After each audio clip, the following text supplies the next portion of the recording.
अस्सलाम वालेकुम and hello everyone. मैं हूं रिजवान कियानी।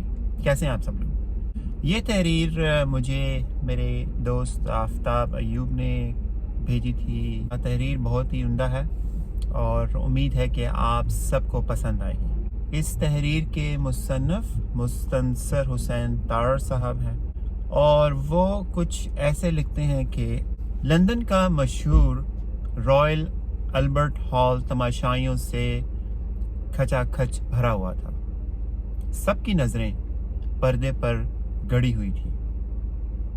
हर एक आंख अपनी पसंदीदा स्टैंड अप कॉमेडियन की एक झलक देखने को बेकरार थी। चंद ही लम्हों बाद पर्दा उठा और अंधेरे में एक रोशन चेहरा जगमगाया, जिसको देखकर तमाशाई अपनी सीटों से खड़े हो गए और तालियों की गूंज में अपने पसंदीदा कॉमेडियन का इस्तकबाल किया। ये गोरा चिट्टा आदमी मशहूर अमरीकी stand up comedian Emo Philips था। उसने मुस्कुराते हुए चेहरे के साथ हाथ उठाकर अपने चाहने वालों का शुक्रिया अदा किया और बड़ी ही गंभीर आवाज में बोला, दोस्तों, मेरा बचपन बहुत ही कसम पुसरी की हालत में गुजरा था। मुझे बचपन से ही बाइक्स का बहुत शौक था। मेरा बाप कैथोलिक था। वो मुझे कहता था कि खुदा से मांगो, वो सब देता है। मैंने भी खुदा से मांगने में कोई कसर ना उठा रखी थी और दिन रात अपने सपनों की बाइक को खुदा से मांगना शुरू कर दिया। मैं जब बड़ा हुआ तो मुझे एहसास हुआ कि मेरा बाप अच्छा आदमी था, लेकिन थोड़ा सा बेवकूफ़ था। उसने मज़हब को सीखा तो था, लेकिन समझा नहीं था। लेकिन मैं समझ गया था। इतना कहकर एमो फिलिप्स ने माइक्रोफोन अपने मुंह के आगे से हटाया और हाल पर नज़र डाली तो दूर दूर इंसानों के सर ही सर नज़र आ रहे थे। लेकिन ऐसी पिन ड्रॉप साइलेंस थी कि अगर इस वक्त स्टेज पर सुई भी गिरती तो शायद उसकी आवाज़ किसी धमाके से कम ना होती। हर शख्स एमो फिलिप्स की मुकम्मल बात सुनना चाहता था, लेकिन वो ब्लैक कॉमेडी का बादशाह था। वो मजाक ही मजाक में फ़लसफ़ों की गुत्थियां सुलझा देता था।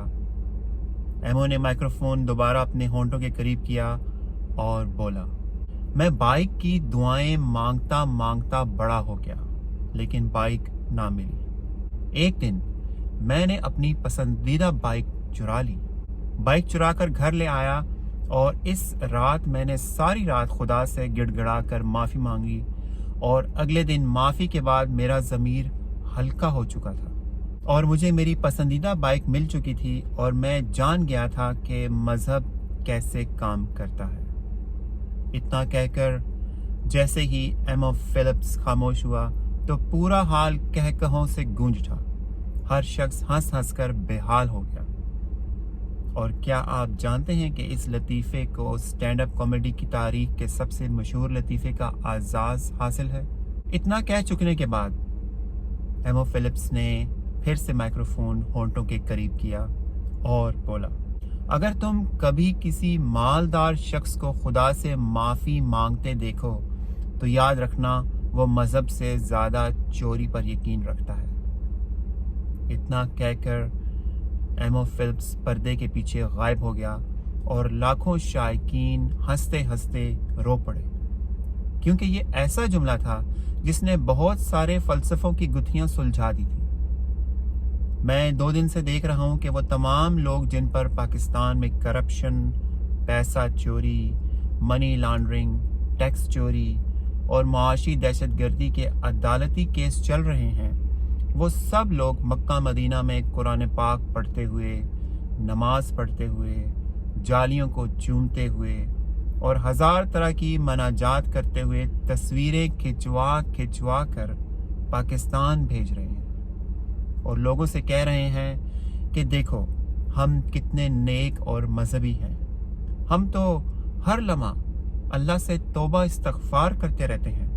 लेकिन मेरे कानों में बार बार एमो फिलिप्स का वो जुमला गूंज रहा है, अगर तुम कभी किसी मालदार शख्स को खुदा से माफ़ी मांगते देखो तो याद रखना वो मज़हब से ज़्यादा चोरी पर यकीन रखता है।